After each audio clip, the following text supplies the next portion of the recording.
Chapitre 14. Ma mère et moi. En parlant du passé. Depuis ma tentative de suicide, ma mère essaye de se rapprocher de moi. Elle y met toute sa volonté. Elle a souffert. Son parcours de vie n'a pas été facile. Je commence à mieux le comprendre, sans pour autant lui pardonner. Le jour où j'y parviendrai, j'aurai fait un grand pas. Pour l'instant, je me méfie. Dans 3 jours, elle sera là. Elle vient chercher Axel pour les vacances. Elle voudrait que je vienne aussi, mais je ne le veux pas, surtout pas. Comment pourrais-je lui dire que pour moi, aller dans les Landes, c'est un enfer. Il y a trop de souvenirs, et puis je ne la supporte pas plus de 3 jours. On n'est pas pareilles toutes les deux. Il n'y a rien à faire, ça ne colle pas entre nous. Ça me désole, mais c'est la réalité. Devant elle, j'ai toujours l'impression de passer un examen. Je dois sans cesse me contrôler, je me sens jugée, coupable d'avance. Elle n'aime pas ce que je suis, ni mes goûts, ni ma façon de vivre, de penser, de réagir, ma façon d'être. J'ai tout faux, je fais tout de travers. Elle me stresse, alors je la fuis, car pour le moment, je ne me sens pas assez forte pour l'affronter. Je crois quand même qu'elle commence à s'en rendre compte. Lorsque je suis tombée au fond de l'abîme, j'ai refusé de la voir.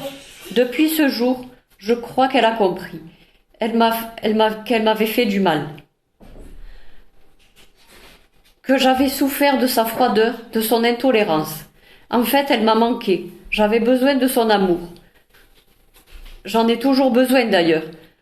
Mais je ne veux plus souffrir à cause de ça. C'est trop tard maintenant, je veux passer à autre chose. Depuis la mort de Hugues, elle s'isole, elle ne supporte personne, elle est devenue aigre et amère. Elle souffre terriblement, elle s'accroche à son petit-fils. Quelquefois, j'ai l'impression que sa vie ne tient qu'à ça, qu'il n'y a rien d'autre. Avec Hugues, tout est parti, elle est seule. Après son divorce, elle a failli perdre la raison et mourir d'amour. Elle s'est reconstruite froide, elle a enveloppé son cœur d'une cuirasse. En tout cas, aujourd'hui, elle souffre vraiment et je n'y suis pas insensible. Alors, je ne sais pas où elle va, ni moi où je vais, ni même si on finira par se retrouver, mais je ne veux plus me poser de questions. On verra avec le temps. Je ne veux plus rien espérer, plus rien attendre de notre relation. Maintenant, c'est fini tout ça. Ma priorité, c'est Axel et Lionel, avec tout l'amour qui nous unit et tout ce qu'il reste encore à vivre, à savourer ensemble. Et s'il existe un Dieu, qu'il entende mon unique prière.